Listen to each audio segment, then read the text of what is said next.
Di tahun 1961, para peneliti di Universitas Stanford itu berhasil bikin sebuah fitur di komputer yang bisa ngecek ejaan kata demi kata. Fitur spell checker. Ah iya, spell checker. Zaman komputer masih segede lemari itu kan ya? Bener banget. Dan pada masa itu, teknologi tersebut tuh ngundang decak kagum yang luar biasa. Dipuja sebagai sebuah keajaiban mutlak dari kecerdasan buatan. Tapi hari ini, seperti yang dicatat dengan sangat menarik di buku Araya tahun 2020, fitur pengecek ejaan ini tuh cuma sebaris kode yang bersembunyi di latar belakang layar Anda. Sesuatu yang udah kita anggap remeh banget setiap kali ngetik pesan teks kan? Iya, persis. Jadi batas yang mendefinisikan apa itu kecerdasan buatan atau AI ini emang selalu bergerak. Sesuatu yang dianggap sihir di masa lalu, tiba-tiba jadi teknologi usang aja di masa kini. Nah, evolusi ekspektasi semacam itu sebenarnya menyingkap sifat dasar dari teknologi ini sendiri.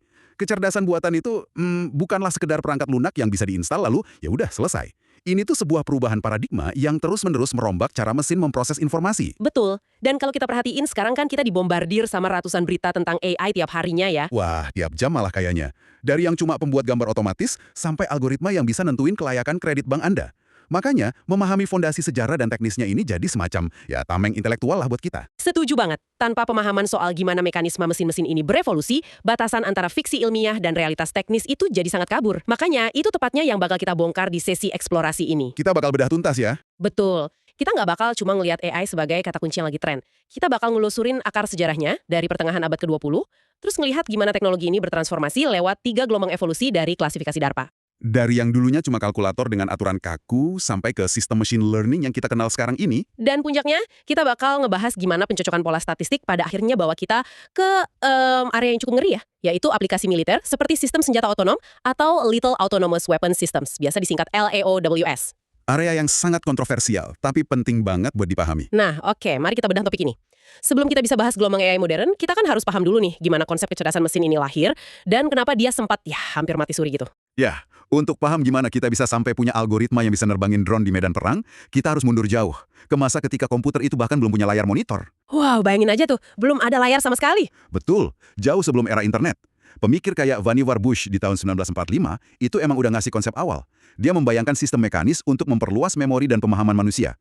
Tapi, lompatan yang paling fundamental itu datang dari Alan Turing di tahun 1950. Tes Turing yang legendaris itu ya?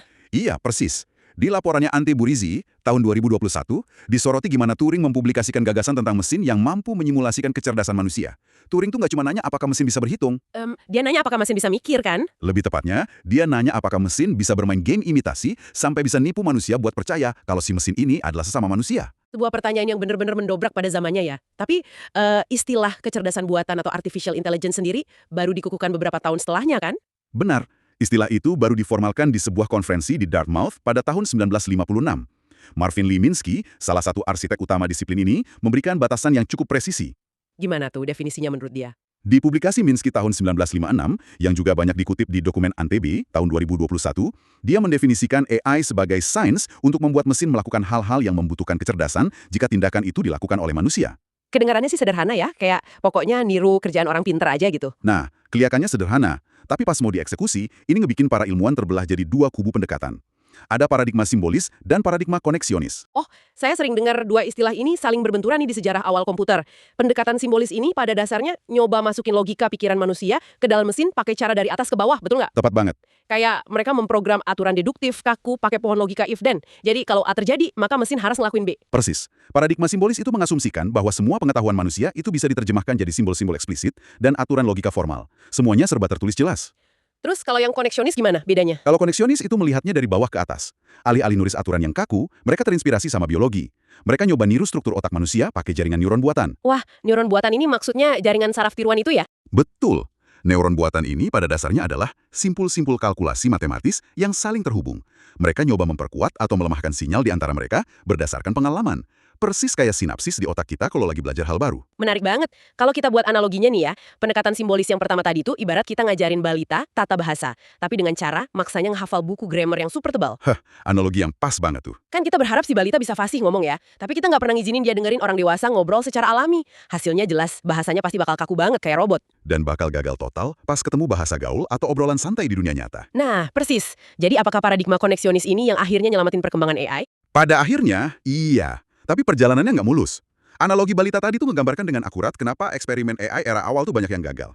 Karena ilmuwan awalnya terlalu bertumpu sama pendekatan simbolis yang kaku tadi. Sistem mereka tuh cuma berhasil di dalam lab yang kondisinya sangat terkontrol. Jadi begitu dikeluarin ke dunia nyata yang penuh kekacauan, sistemnya langsung hancur ya? Benar, berantakan semua. Kegagalan demi kegagalan ini akhirnya ngancurin ekspektasi publik dan para investor. Konsekuensinya, ini didokumentasikan banget di tulisan Bostrom tahun 2014 yang dikutip juga oleh Barreis tahun 2022. Era kegelapan itu ya, yang sering disebut AI Winkers atau musim dingin AI? Betul. Selama bertahun-tahun, pendanaan buat riset ini anjlok drastis. Risetnya dipangkas, dan frasa kecerdasan buatan tuh tiba-tiba jadi sesuatu yang sebisa mungkin dihindari sama akademisi. Kayak aib gitu. Wah, separah itu ya. Tapi layaknya sebuah musim dingin, kebekuan itu kan akhirnya mencair. Dan proses pencairan inilah yang bawa kita pada kerangka kerja operasional dari DARPA, Badan Riset Pertahanan Amerika Serikat. Ya, DARPA merumuskan sejarah kebangkitan AI ini ke dalam 3 gelombang yang berbeda. Kalau kita lihat gelombang pertama, sepertinya bayang-bayang paradigma simbolis tadi masih sangat kental terasa nih. Gelombang pertama dari DARPA, ini resminya disebut sebagai handcrafted knowledge, atau pengetahuan yang dirakit pakai tangan manusia. Mengacu ke ulasan Antebi tahun 2021, mesin di fase ini beroperasi murni pakai aturan yang disuntikkan secara manual oleh pakar di bidangnya. Contohnya kayak gimana tuh di kehidupan nyata? Bentuk paling umumnya itu expert systems, atau sistem pakar. Contoh, perangkat lunak buat ngitung pajak perusahaan, atau kecerdasan buatan yang jadi lawan kita di game catur versi jadul. Eksekusi jutaan kemungkinan langka dalam hitungan detik, murni berdasarkan nilai poin bidak yang udah ditentuin sama programmernya. Dia nggak punya kapasitas buat belajar trik baru dari lawannya. Nah, mekanisme tanpa kemampuan belajar itulah kelemahan terbesarnya. Memang sih sistem gelombang pertama ini punya keunggulan di bagian menjelaskan sebab akibat.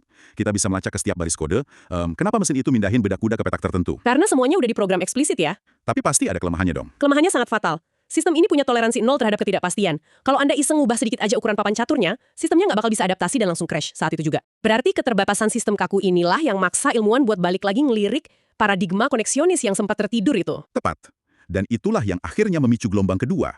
Disinilah pembahasannya jadi sangat menarik. Gelombang kedua ini kan era yang lagi kita hidupi sekarang ini ya, di mana kita nggak lagi ngedikte mesin pakai aturan, tapi ngebiarin mereka nyari polanya sendiri. Era machine learning. Betul sekali. DARPA menamai ini sebagai fase statistical learning atau pembelajaran statistik. Disinilah teknologi inovatif kayak machine learning dan deep learning mendominasi. Terus apa yang bikin lompatan ini tiba-tiba jadi mungkin dilakukan? Nah, studi Antibi tahun 2021 nyatat kalau lompatan ini tuh dipicu oleh 2 bahan bakar utama. Yang pertama, ketersediaan data yang masif banget atau big data, dan yang kedua, ledakan daya komputasi dari prosesor modern kita. Jadi mesin nggak lagi dikasih aturan logika yang panjang lebar gitu ya? Nggak lagi. Alih-alih kita nulis rumus matematis buat ngejelasin bentuk lengkungan telinga kucing, kita cukup nyodorin algoritma itu 10 juta foto kucing dan 10 juta foto anjing. Oh, wow. Terus algoritma itu bakal nyesuaiin bobot matematis di lapisan neuron buatannya itu, sampai akhirnya dia secara statistik nemuin sendiri pola piksel yang ngebedain kucing dan anjing. Persis banget. Dan dari sinilah lahir berbagai fitur canggih yang kita pakai sekarang, kayak pengenalan wajah di ponsel pintar Anda, atau kemampuan mobil otonom buat ngebedain mana pejalan kaki dan mana tiang listrik di pinggir jalan. Hebat banget ya.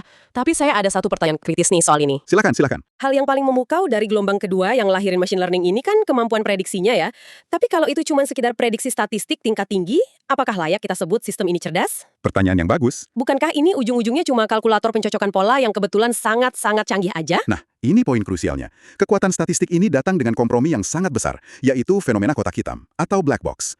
Gelombang kedua ini emang jago banget buat mengklasifikasi dan memprediksi berbasis probabilitas. Tapi sayangnya, mereka tuh sama sekali nggak ngerti apa yang lagi mereka lihat. Maksudnya nggak ngerti gimana tuh? Algoritma pengenal gambar itu nggak ngerti konsep kucing sebagai hewan berbulu yang suka mengeong dan minum susu. Dia cuma ngelihat matriks angka-angka RGB yang kebetulan probabilitasnya 99% cocok dengan label kucing yang ada di data latihannya. Waduh, berarti benar-benar buta makna dong ya, jika semua keajaiban gelombang kedua ini dari ChatGPT sampai algoritma rekomendasi YouTube, itu cuma bertumpu pada probabilitas matematis di dalam kotak hitam yang nggak paham konteks, berarti sebutan mesin pencari pola super canggih tadi lebih akurat ya secara teknis.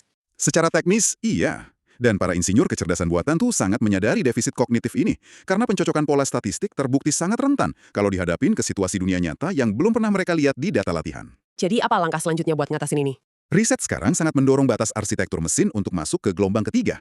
DARPA menyebut fase ini sebagai contextual adaptation atau adaptasi kontekstual. Adaptasi kontekstual, menarik. Gimana tuh cara kerjanya menurut ahlinya? Berdasarkan uraian Antebi tahun 2021, mesin gelombang ketiga ini dirancang untuk secara aktif mendobrak masalah kotak hitam tadi. Algoritma masa depan nggak cuma ngeluarin angka probabilitas, tapi mampu ngebangun model logis untuk ngejelasin alasannya sendiri kenapa sebuah keputusan diambil. Oh, jadi dia nggak sekedar nebak, tapi bisa ngasih argumen logis ya? Betul. Dan mereka mampu ngambil informasi dari satu konteks, mengabstrakkannya, lalu nerapin ilmu itu pada masalah yang sepenuhnya berbeda. Bagi Anda yang sedang mendengarkan nih, coba bayangin punya asisten virtual di HP. Kalau di gelombang kedua, asisten itu cuma ngecek database kalender dan bilang, jadwal Anda pukul 3 sore bentrok. Titik. Dia cuma mencocokkan waktu. Standar banget ya. Kasih konteksnya. Dia tahu Anda baru aja mendarat dari penerbangan lintas benua. Dia baca data biometrik dari jam tangan pintar Anda yang nunjukin pola kelelahan tingkat tinggi. Lalu dia secara mandiri ngebatalin rapat tersebut. Dan otomatis ngirim email penjelasan ke klien bahwa Anda lagi jet lag. Sistem semacam itu menyadari realitas di sekelilingnya, nggak cuma baca teks. Antebi tahun 2021 ngangkat contoh awal menuju arah ini lewat teknologi kayak Google Duplex. Oh, yang sempat viral itu ya? Iya, ini teknologi yang nggak sekedar mensintesis suara biar terdengar mirip manusia. Dia bisa nelpon restoran lokal sungguhan, ngobrol sama staf manusia di sana, dan yang luar biasa dia bisa menghadapi jeda, interupsi, atau perubahan topik obrolan secara seketika buat bikin reservasi meja. Dan dia nggak bingung kalau orang restorannya tiba-tiba nanya hal yang agak di luar dugaan. Nah, itu dia. Yang paling penting dari gelombang ketiga ini, mesin didesain buat punya kesadaran akan batas kemampuannya sendiri. Jadi kalau dia ngerasa probabilitas kegagalannya terlalu tinggi pas ditanya macam-macam, dia secara sukarela bakal ngembaliin kendalinya ke operator manusia. Tunggu. Dengan kemampuan beradaptasi sejauh ini, seberapa dekat kita dengan ilusi bahwa mesin ini benar-benar udah bisa berpikir layaknya manusia? Soalnya batasannya makin kabur nih. Meski terdengar luar biasa, kita tetap perlu naruh ini dalam takaran realitas yang benar. Walaupun sistem bisa nelpon dan mesen meja makan, dia nggak bisa tiba-tiba ngerasa galau, lalu mutusin buat nulis esai filsafat. Bener juga. Dia tetap terikat pada fungsionalitas utamanya ya. Tepat. Perbedaan itu sangat esensial. Di tulisan Blayless tahun 2019, yang juga diperkuat oleh Antebi tahun 2021, mereka narik garis demarkasi yang tegas banget antara Narrow AI dan General AI. Bisa dijelasin sedikit bedanya buat yang dengerin? Tentu, semua keajaiban gelombang ketiga ini, betapapun kompleks adaptasinya, masih mutlak berada di ranah Narrow AI, yaitu AI sempit yang difokuskan pada tugas tertentu. Sementara General AI, yang mengacu pada mesin dengan kesadaran kognitif lintas domain seutuhnya layaknya manusia, itu belum eksis. Jadi kotak kecerdasan mereka ini emang makin membesar dan canggih, tapi pada hakikatnya mereka tetap terkurung di dalam kotak itu ya. Betul sekali. Sayangnya nih, kotak yang makin membesar ini kan nggak lagi cuma diisi sama asisten pembuat janji temu atau rekomendasi film. Kemampuan adaptasi kontekstual ini bawa kita merambah ke area yang ekstrim. Ya, kita masuk ke teritorium militer. Ketika teknologi cerdas ini keluar dari kenyalanan fasilitas sipil dan masuk ke kokpit pesawat tempur atau medan perang, keputusan yang diambil algoritma itu mulai punya konsekuensi hidup dan mati. Kalau kita hubungkan hal ini dengan gambaran besarnya, militerisasi machine learning ini tuh benar-benar salah satu akselerasi geopolitik paling signifikan sekarang ini. Dan perlu saya tegaskan di sini, kita ngebahas ini secara imparsial ya. Murni melihat fakta dari literatur yang ada, tanpa mengambil posisi politik apapun. Supaya Anda yang dengerin bisa paham konteks perdebatannya secara utuh. Pasti, kita cuma mau membedah fenomenanya. Jadi awalnya pergeseran militerisasi ini dimulai dari mana? Awal mulanya di ranah logistik dan analitik intelijen. Kalau kita baca literatur dari Davis tahun 2019 dan Casapolu tahun 2019, mereka menyorot tajam program Project Maven yang dibesut sama Departemen Pertahanan AS. Project Maven ini spesifiknya ngerjain apa tuh? Jam rekaman video drone, resolusi tinggi di wilayah konflik. Mata manusia kan pasti ngalamin kelelahan visual ya, dalam hitungan jam. Jelas, melototin layar Berjam-jam nyari detail kecil pasti capek banget. Nah, tapi algoritma gelombang kedua bisa terus-terusan mengklasifikasikan mana pergerakan kendaraan bersenjata dan mana aktivitas sipil biasa. Tanpa henti, 24 jam sehari. Memilah data intelijen pakai cara itu tentu ngasih keunggulan asimetris yang luar biasa buat militer ya. Tapi evolusinya kan nggak berhenti cuma di layar monitor intelijen kan? Kita udah mulai nyebrang ke fase eksekusi mematikan, yang tadi di awal kita sebut sebagai Lethal Autonomous Weapons Systems, atau LAWS. Betul, dan definisinya cukup merinding sih. K10 tahun 2019 ngerumusin LAWS ini sebagai sistem senjata yang punya otonomi penuh untuk mencari, memilih, dan menyerang target tanpa perlu intervensi lanjutan dari manusia di belakang layar. Wah, ini ibaratnya kita nggak sih mesin mobil balap super cepat pakai machine learning, tapi setirnya kita copot. Dan kita sepenuhnya berharap sistem GPS-nya nggak bakal pernah nge-lag di jalanan yang belum pernah dipetakan sebelumnya. Ngeri banget. Analogi yang sangat pas. Pergeseran otoritas nyawa dari tangan prajurit manusia ke tangan kode biner ini memicu perdebatan luar biasa ekstrim di dua kubu. Coba kita lihat dari kubu pendukungnya dulu, apa argumen utama mereka? Di satu kubu, ada dorongan taktis yang dijelaskan kuat oleh Hussein tahun 2021 soal konsep hyperwar. Kombinasi AI dan senjata otonom, ini bisa ngerespon ancaman secara instan. Secepat apa tuh instannya? Misalnya, ada rudal hipersonik musuh melesat ke arah kapal induk. AI bisa mendeteksi dan menembak jatuh ancaman itu dalam hitungan milidetik.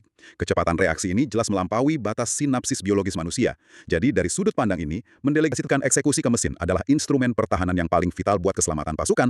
Masuk akal sih kalau bicara soal efisiensi waktu reaksi. Tapi efisiensi tanpa pemahaman kontekstual itu resep bencana kan? Kalau kita ingat lagi kelemahan gelombang kedua soal kotak hitam tadi, mesin ini rentan banget dikelabui. Sangat rentan. Ibaratnya tuh kayak kita ngelepasin anjing penjaga yang dilatih nangkep pencuri murni berdasarkan indera penciuman pola parfum si pencuri. Mesin pencari pola. Aha, saya mulai paham arahnya. Suatu hari, si pemilik rumah kebetulan pakai parfum yang struktur molekulnya mirip banget sama punya si pencuri. Si anjing tanpa ragu bakal langsung menyerang majikannya sendiri. Karena dia nggak ngerti konsep majikan, dia cuma ngunci probabilitas aroma. Bukankah sistem senjata AI ini ngadepin kerentanan yang sama persis? Analogi anjing penjaga itu membedah dengan sangat presisi konsep yang di dunia AI dikenal sebagai peracunan data atau data poisoning. Disinilah letak argumen dari kubu etika dan keamanan teknis yang dibahas Johnson tahun 2020. Apa bahaya teknis yang dia peringatkan soal LAWS ini? Karena mesin ini nggak benar-benar paham dunia fisik. Musuh itu sebenarnya nggak perlu ngehancurin perangkat keras senjatanya pakai bom. Mereka cukup nipu algoritmanya aja. Caranya gimana? Dengan ngubah beberapa susunan piksel kamuflase pada sebuah kendaraan, buat mata manusia, mungkin itu cuma kelihatan kayak stiker biasa yang ditempel di kaca. Tapi buat machine learning, gangguan kecil itu bisa bikin dia ngira tank tempur sebagai bus sekolah anak-anak. Ya ampun. Atau yang lebih parah, sebaliknya. mengklasifikasikan konvoi medis sipil sebagai ancaman militer tingkat tinggi yang harus langsung dihancurkan. Dan parahnya, mesin bakal mengeksekusi probabilitas matematis keliru itu dengan kecepatan hyperwar, jutaan kali lebih cepat sebelum operator manusia sempat membatalkannya. Ngambil keputusan fatal dan mematikan murni karena halusinasi statistik. Ini bawa kita pada peringatan yang jauh lebih mendasar dari sekedar bug sistem ya. Ini soal nilai kemanusiaan kita. Tepat. Dan sisi eksistensial inilah yang disoroti tajam oleh Franke tahun 2019. Dengan mengutip argumen dari ilmuwan politik Frank Sauer, literatur tersebut menyoroti bahwa mendelegasikan otoritas mematikan kepada mesin itu meruntuhkan prinsip dasar kemanusiaan. Karena mesin nggak punya nurani. Bukan cuma nurani, tapi juga akuntabilitas. Mesin pengenar pola tuh nggak bisa diseret ke pengadilan kejahatan perang kalau dia salah ngejatuhin misil. Sebuah algoritma nggak bisa paham yang namanya proporsionalitas penderitaan manusia di medan konflik. Ketidakmampuan AI untuk beroperasi pakai nalar moral, ini jadi penghalang etis raksasa yang belum terpecahkan sampai detik ini. Wah, ini benar-benar obrolan yang sangat intens. Jadi apa nih makna dari semua ini? Mari kita rangkum perjalanan diskusi yang baru aja kita lalui bareng-bareng. Silakan. Kita udah memulai dari ide radikal Vannevar Bush dan Turing yang ingin menyimulasikan kesadaran di awal abad 20, seperti catatan Antebi tahun 2021. Lalu kita melihat jatuhnya pendekatan kaku di masa musim dingin AI, sampai kebangkitannya lagi lewat 3 gelombang DARPA, mulai dari aturan buatan manual di gelombang pertama, pindah ke prediksi statistik di gelombang kedua, sampai ke visi mesin yang bisa beradaptasi secara kontekstual di gelombang ketiga. Dan yang terakhir, betapa mengerikannya saat mesin pencocok pola statistik ini dipakai buat ngendaliin garis depan pertempuran lewat LAWS. Betul. Dan buat Anda yang mendengarkan, ini adalah alasan kenapa wawasan ini krusial banget buat hidup Anda sekarang. Gimana tuh aplikasinya di kehidupan sehari-hari pendengar kita? Ketika Anda sadar bahwa sistem secanggih apapun hari ini tuh pada dasarnya cuma beroperasi di wilayah narrow AI, yang kerjanya nebak pola tanpa benar-benar paham makna sejatinya, Anda jadi punya kendali penuh. Jadi kita nggak gampang terbuai sama berita bombastis ya? Tepat. Anda nggak bakal mudah tertipu klaim marketing yang bilang aplikasi ini udah punya kesadaran. Lebih jauh lagi, pemahaman soal cara kerja probabilitas ini ngebekalin Anda kemampuan kritis untuk ikut nanya, di mana sih sebaiknya kita sebagai manusia narik batas tegas, terutama pas menyangkut wewenang hidup dan mati yang diserahkan ke kode biner. Hal ini memunculkan satu renungan penting yang pengen saya titipkan untuk Anda yang lagi menyimak. Jika visi dari gelombang ketiga AI pada akhirnya difokuskan untuk paham konteks dan beradaptasi secara otonom, apa yang bakal terjadi kalau sebuah mesin dihadapkan pada situasi di mana dua nilai moral manusia saling bertabrakan secara absolut? Sebuah dilema tanpa jalan keluar yang pasti. Iya. Ketika nggak ada data historis yang bisa dijadikan rujukan, dan nyawa manusia benar-benar jadi taruhannya, logika moral macam apa yang bakal diajarkan atau dibangun mandiri oleh mesin itu buat membenarkan keputusannya? Silakan Anda renungkan pertanyaan provokatif ini. Kami undur diri dari eksplorasi ini. Sampai jumpa.